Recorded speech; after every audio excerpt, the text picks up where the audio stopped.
Praise the lord. ప్రభువైన క్రీస్తు నామములో ఈ ఉదయ కాలమందు మీ అందరికీ కూడా శుభములు తెలియజేస్తూ ఉన్నాను. మనము కొద్ది దినాల నుండి దావీదు మనసు గురించి మాట్లాడుతూ వచ్చాం. యెరోబాము తనకిష్టం వచ్చినట్లుగా జరిగించాడు, దేవునికి ఇష్టం వచ్చినట్లుగా తను జరిగించలేదు. అలాగే ఈ దినమందు ఉజ్జియా, రాజైన ఉజ్జియా, అతడు ఇంచుమించుగా 16 ఏళ్ల వయసులో రాజ్యరకములోకి వచ్చాడు. అరబీలు, అమ్మోనీలతో యుద్ధం చేసి జయించినందువల్ల ఉజ్జియా చరిత్ర బహుప్రసిద్ధికెక్కింది. ఉజ్జియా రోజుల్లో పాడైన యెరూషలేము ప్రాకారాలు మరలా కట్టబడ్డాయి. ఈ విధముగా ప్రజల మన్నన పొంది రాజ్యమును స్థిరపరిచెను. ఉజ్జియా కాలంలో చుట్టుప్రక్కల దేశాల వాళ్ళు ఎవరైతే పన్ను కట్టడం ఆపేశారో వాళ్ళు మరలా కట్టడం ప్రారంభించారు. ఒక్క మాటలో చెప్పాలి అంటే ఉజ్జియా వచ్చిన తర్వాత అందరి పరిస్థితి బాగుంది. రాజ్యములు అన్ని విధాలా కూడా బాగుంది. ఆ రాజు వచ్చాక వ్యవసాయం బాగుంది, సైన్యము బాగుంది, దేశంలో నెమ్మది ఉన్నది. ఎప్పుడైతే ఈ పరిస్థితులన్నీ బాగున్నాయో అక్కడ రాయబడిన మాట ఏమిటంటే, ఉజ్జియా స్థిరపడిన తరువాత మనసున గర్వించి అనే మాట ఉంటుంది.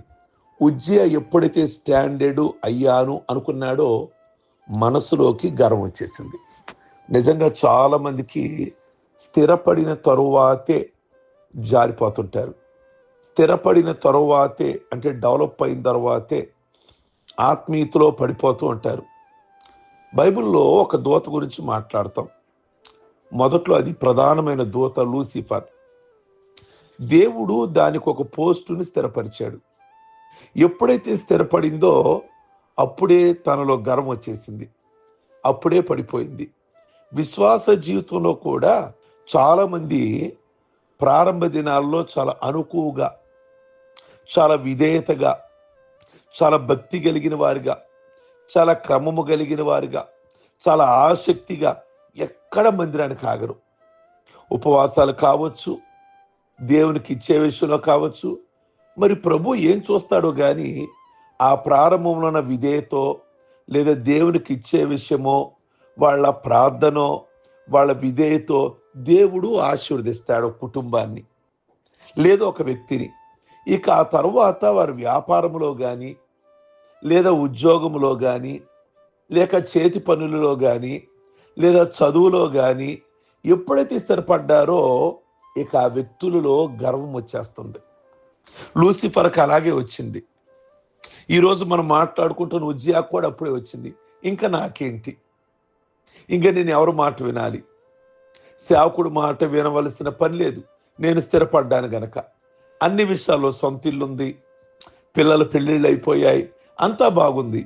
ఆ ప్రారంభంలో ఉన్న అనుకువ వాళ్ళు సేవకులలో కూడా ఉన్నారు. సేవలో స్థిరపడిన తర్వాత ప్రారంభంలో ఉన్న విధేయత, ప్రారంభంలో ఉన్నటువంటి భక్తి, సన్నగిల్లినటువంటి సేవకులు లేకపోలేదు, విశ్వాసులు కూడా లేకపోలేదు. కనుక నేనేమంటాను అంటే ప్రారంభము కంటే కూడా ముగింపు చాలా ప్రాముఖ్యమైనది. కార్యారంభము కంటే కార్యాంతము మేలు.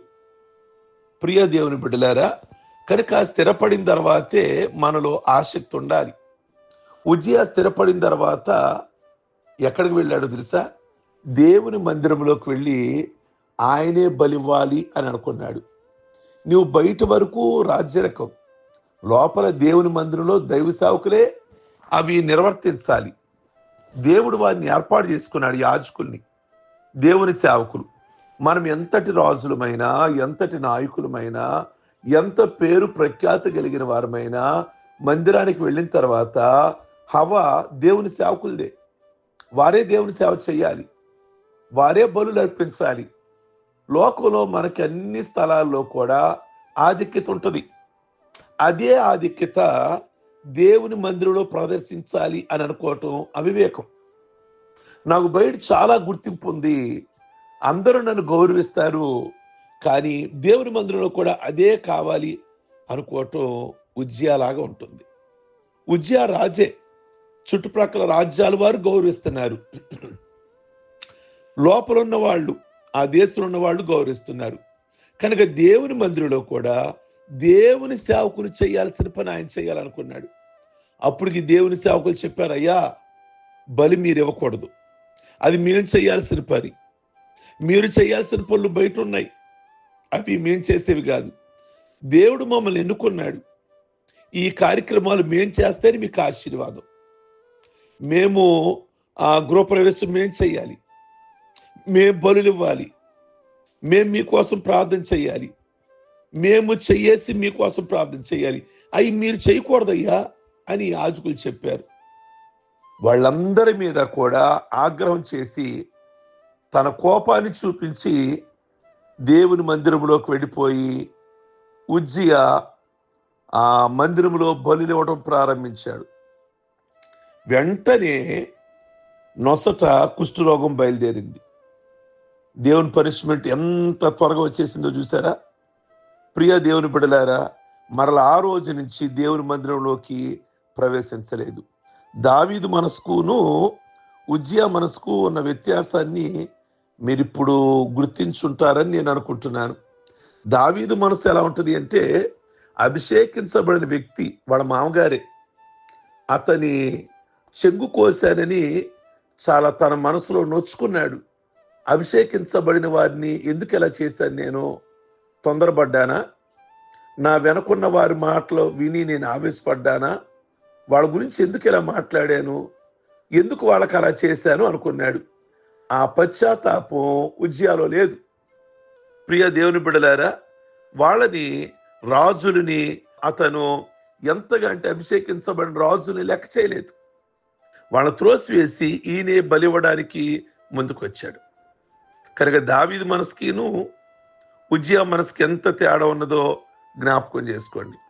కనుక మనసును గర్వించిన వాడై కుష్ఠరోగము కలిగిన వాడిగా అతను మందిరంలోంచి బయటకు త్రోసివేయబడ్డాడు. కనుక జాగ్రత్త.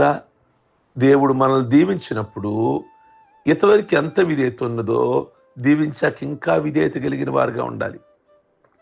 భక్తిలో సీనియారిటీ కలిగిన తర్వాత, సంవత్సరాలు పెరిగిన తర్వాత చాలా మందిలో ఆత్మీయత పోతుంది. అలాగును కాదు, ఇంకా అనుకువ, ఇంకా విధేయత, ఇంకా ప్రార్థన, ఇంకా తగ్గింపు అది ఉండాలి. అది దావీదులో ఉన్నాయి. దావీదు అందుకు దీవించబడ్డాడు.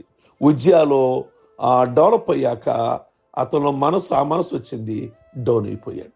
కనుక మనం దావీదునే అనుకరిద్దాము, ప్రార్థించుకుందాం. సర్వశక్తి కలిగిన తండ్రి, ఈ ఉదయకాలం మందు రాజైన ఉజ్జియా మనస్సును గర్వించి కుష్ఠరోగం కలిగిన వాడిగా అయ్యాడు.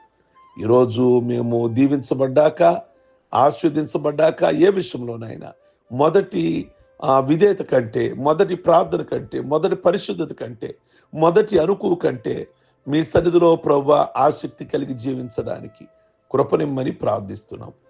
ముఖ్యంగా ఈ దినము పెళ్లి రోజులు, అలాగే పుట్టినరోజులు, పెళ్లి రోజులు, రక్షణ పొందిన రోజులు జ్ఞాపకం చేసుకుంటున్న బిడ్డలందరినీ ఆస్వాదించి ఆయుష్ ఆరోగ్యాలతో నింపి మీ నామమునకు మహిమ తెచ్చుకోండి. ఈ దినపు కార్యక్రమాలు కలిగిన వాళ్ళని, ప్రయాణాలు కలిగిన వాళ్ళని అందరికి భద్రత, క్షేమము, అన్ని విషయాలు కృప చూపించమని యేసు పరిశుద్ధ నామములో అడుగుచున్నాం తండ్రి. ఆమేన్. God bless you. ఈ ఉదయకాలం మీ అందరికీ